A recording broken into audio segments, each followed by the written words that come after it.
Halo komagers semua dimanapun Anda berada, gimana kabarnya? Ya, semoga Anda baik-baik saja, diberikan rezeki yang banyak dan juga halal.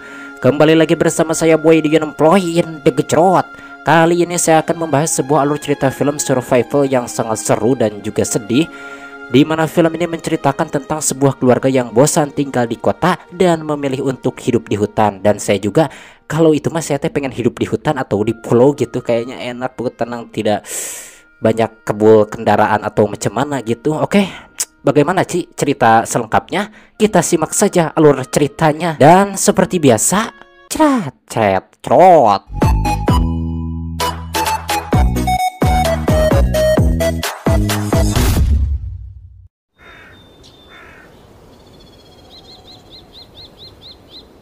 Cerita bermula dengan memperlihatkan seorang ayah bernama Robert yang tinggal di tengah hutan belantara bersama kedua putrinya, di mana putrinya yang paling besar bernama Eva yang sedang sibuk berlatih tari dan yang kedua bernama Nel yang sibuk di depan komputer canggihnya. Namun tiba-tiba saja saat itu listrik padam dan sinyal mendadak menghilang, semua menjadi gelap. Tak lama kemudian Nel keluar untuk mengambil lampu senter di mobil. Namun di sini Nel tak sadar ketika dirinya menutup pintu mobil itu, pintu itu kembali terbuka.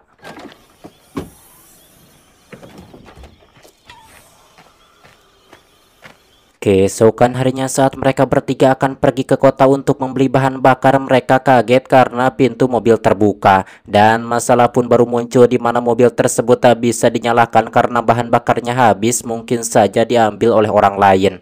Di sini Robert pun mencoba memperbaiki mobil tersebut agar bisa menyala, namun usahanya tak berhasil.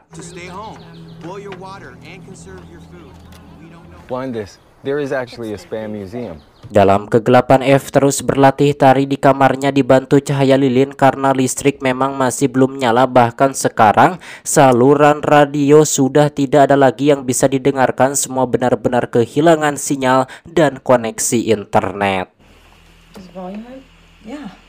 Hari-hari pun terus berlalu namun listrik masih juga belum menyala. Tapi di hari ke-10 Robert mendapatkan sebuah ide brilian di mana dirinya bisa menjalankan mobil dengan bantuan gergaji mesinnya.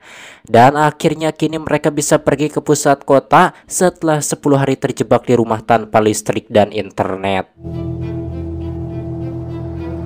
Are you gonna see your friends again? Yeah, we'll see who's there. Namun sialnya ketika mereka sampai di pusat perbelanjaan, semua barang-barang sudah hampir habis. Sepertinya sudah banyak yang terjadi dalam 10 hari belakangan ini. Untung saja karena Robert memiliki uang, mereka bisa membeli bensin dan beberapa kebutuhan lainnya yang disimpan oleh Stan sang pemilik toko. Hey, so you guys leaving town or are you gonna stick around? Nah, just head home. Setelah itu mereka bertiga berpisah untuk melakukan kesibukannya masing-masing, di mana Eva berlatih tari di kampusnya sedangkan Nel dirinya bertemu dengan kekasihnya.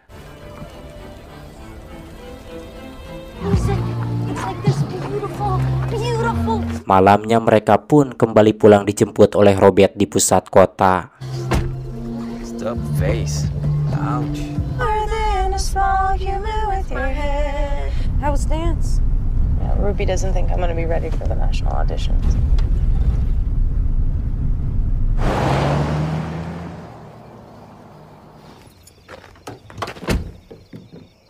Keesokan paginya saat mereka bertiga sarapan, Robert memutuskan untuk sementara waktu agar tidak dulu pergi ke kota. Mereka harus tetap diam di rumah sampai listrik kembali menyala, karena memang di rumah lebih aman untuk mereka, apalagi mereka punya makanan, bahan bakar dan yang lainnya. Jadi jelas diam di rumah adalah keputusan yang tepat saat ini.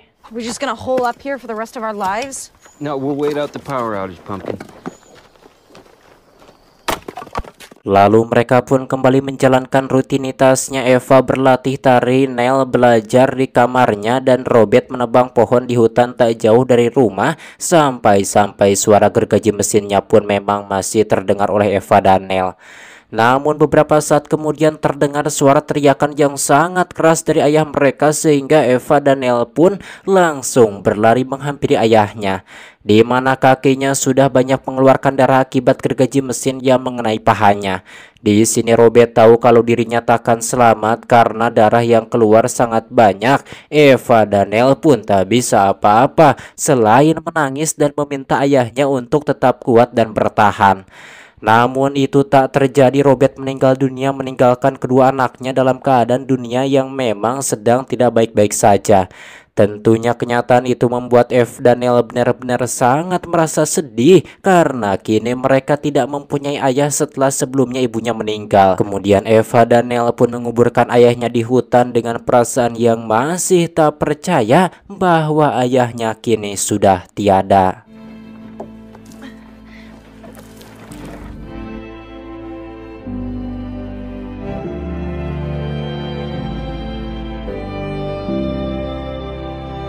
Hari demi hari, minggu demi minggu mereka lewati dengan perasaan kehilangan dan kesedihan sampai akhirnya 2 bulan sudah berlalu dan listrik belum juga menyala. Dunia masih gelap gulita dan tak ada kabar apapun kapan listrik akan menyala kembali, membuat mereka sangat merasa kesal. Eva yang berlatih tari terus-menerus menggunakan metronomi mulai merasa kesal dan bosan hingga akhirnya dirinya pun mengambil satu kompan bensin yang dibeli ayahnya sewaktu di kota dan ingin menggunakannya untuk menyalakan listrik menggunakan generator. Tapi hal tersebut langsung dilarang oleh adiknya karena Neil menilai bensin itu harus digunakan ketika hal-hal mendesak saja. Bagaimanapun bensin itu satu-satunya asuransi hidup mereka berdua. Jelas hal tersebut membuat Eva kesal dan akhirnya mengurung diri di kamar. Stop!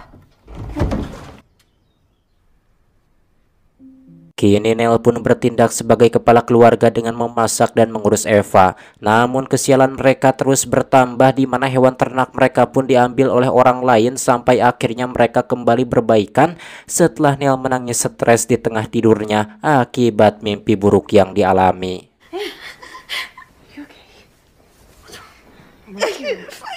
I'm right here. It's okay. Hari-hari menjadi berbeda, mereka kini sudah terbiasa dengan kegelapan, hanya lilin yang sekarang bisa menyinari mereka ketika malam tiba. Kemudian di suatu malam setelah berbulan-bulan mereka terjebak di sana tanpa listrik, seseorang tiba-tiba mengetuk pintu rumah mereka sehingga Neil pun langsung mengambil senjata milik ayahnya ditemani oleh Eva di belakangnya.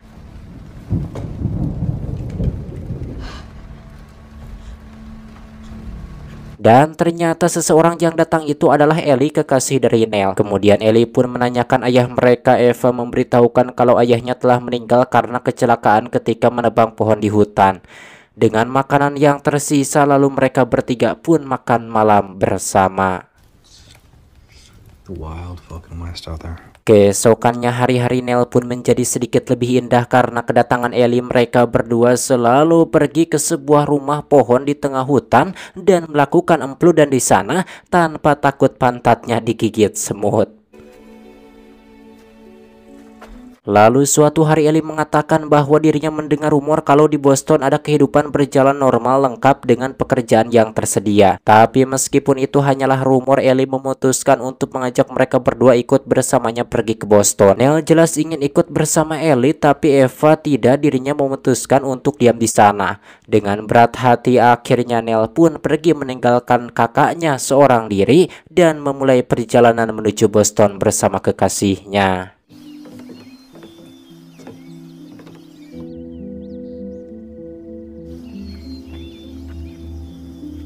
Dengan kesendiriannya Eva terus berlatih tari di rumahnya sedangkan Neil terus berjalan bersama kekasihnya menuju Boston. Malam harinya ketika Neil beristirahat, dirinya tak bisa tidur dan terus memikirkan kakaknya. Lalu saat pagi siang akhirnya Neil pun memutuskan untuk tidak jadi pergi karena bagaimanapun dirinya tak bisa meninggalkan kakaknya. Dan mau tak mau akhirnya Neil pun meninggalkan kekasihnya lalu kembali pulang. Dengan berlari tiba paretot, Neil pun langsung memeluk kakaknya dan mereka berdua sadar kalau mereka saling menyayangi dan saling membutuhkan satu sama lain.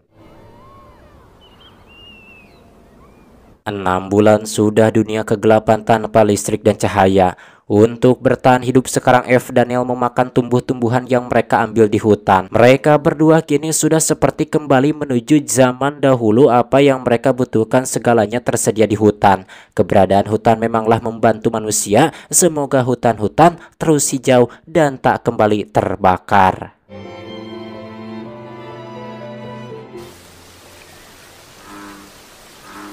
Kemudian suatu malam mereka pun memutuskan untuk menggunakan sedikit bahan bakar untuk menyalakan generator agar listrik mereka kembali nyala. Dan akhirnya setelah berbulan-bulan mereka kini bisa kembali merasakan cahaya. Kesempatan ini pun tak mereka sia-siakan. Mereka berdua menonton video keluarga menyaksikan bagaimana kehidupan mereka dahulu sangat bahagia bersama ibu dan ayahnya sebelum akhirnya ibunya meninggal karena sakit dan lalu disusul ayah mereka karena insiden beberapa bulan yang lalu.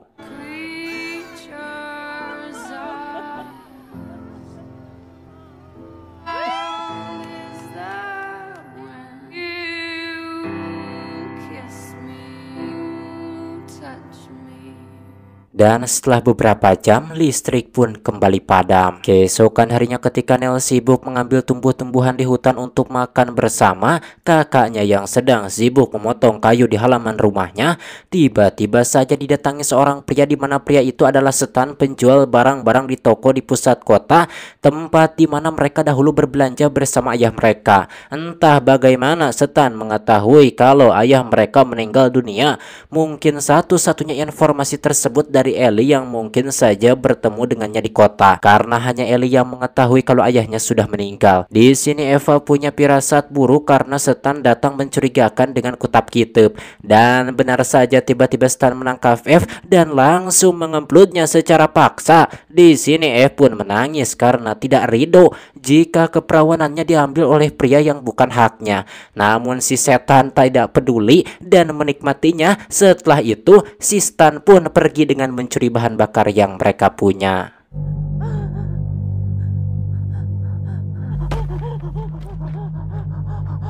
Nell yang baru tiba langsung menolong kakaknya dan dirinya pun sangat marah ingin membunuh Stan, namun sayangnya pria bejat itu sudah pergi.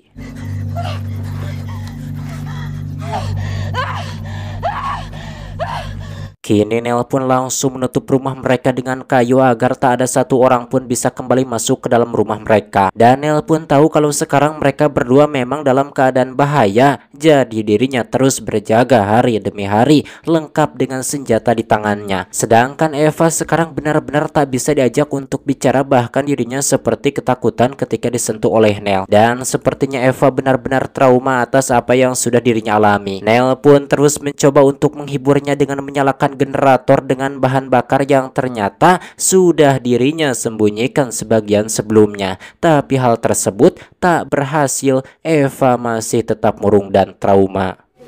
That's good, I guess. 8 bulan sudah waktu berlalu dan 8 bulan juga listrik tak kunjung menyala, makanan pun sudah tersisa sedikit. Namun trauma Eva belum hilang, bahkan dirinya butuh keberanian untuk sekedar keluar rumah. Lokasi kejadian di mana dirinya diperkaos oleh setan benar-benar menakutkan baginya. Namun akhirnya tangisannya pun keluar dari mata Eva. Semua beban dan ketakutan perlahan-lahan mulai keluar dan memudar. I'll do okay and I can fight this. Keesokan harinya Eva sudah bisa makan dengan sangat lahap. Kemudian dirinya merasa mual dan muntah di kamar mandi. Yang ternyata Eva hamil, namun dirinya tidak ingin menggugurkannya dan ingin merawat serta membesarkan anaknya meskipun dalam kondisi bumi yang sudah tak baik-baik ini. Tak baik ini. Saya palelo sekali. There might be a safe way to... I want it. It's its own person. 15 bulan sudah waktu berlalu sejak listrik padam dan kini perut Eva semakin membesar, tapi jelas terlihat kini Eva sudah bisa menerima apa yang sudah terjadi di hidupnya. Sementara Nell setelah persediaan makanan mereka habis, dirinya pun berburu untuk makan mereka.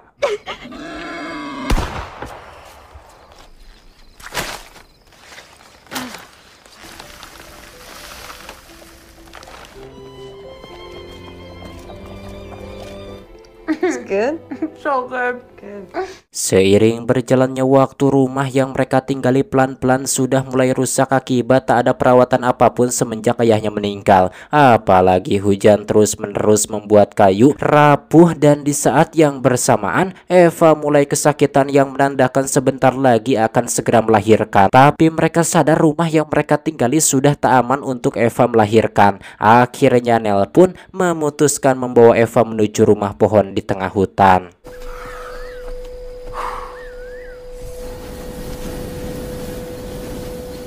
It's good here. It's good here.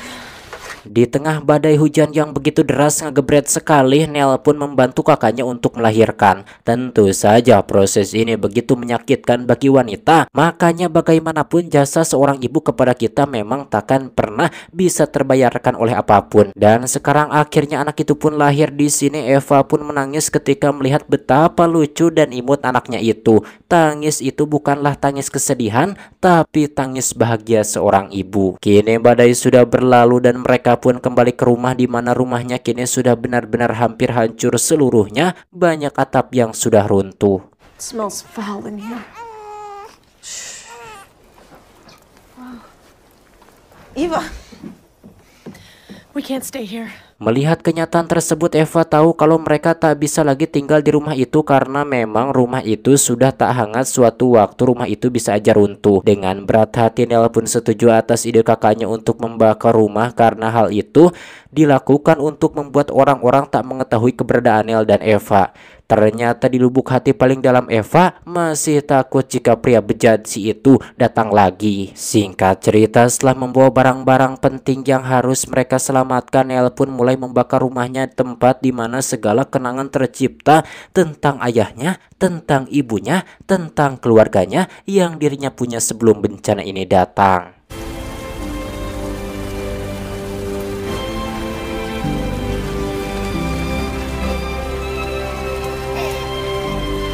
Setelah membakar rumahnya, mereka pun pergi masuk dalam hutan dengan cuaca yang kurang mendukung. Mereka berdua tinggal di rumah pohon di tengah hutan. Nell dan Eva pun akan sepenuhnya hidup seperti manusia pada zaman dahulu, di mana sumber kehidupan berasal dari hutan. Dan memang sebenarnya sampai sekarang pun manusia butuh hutan. Jadi ayo kita sama-sama jaga hutan kita. Jangan diduruk, jangan dituaran tangkalnya, kata siapa itu? KDM juga, Kang Deddy Mulyadi, Gubernur Jawa Barat. Ayo kita hijaukan lingkungan kita. Tamat ending yang sangat mengapakan menurut kalian. Nah, menurut saya film Into the Forest ini sangat bagus, sederhana tapi menarik untuk ditonton. Ditambah Eva dan Nell yang memerankannya dapat banget gitu. Penulisannya benar-benar luar biasa sekali karena kesannya seperti kisah nyata. Dan bagaimana menurut kalian? Tulis saja di kolom komentar.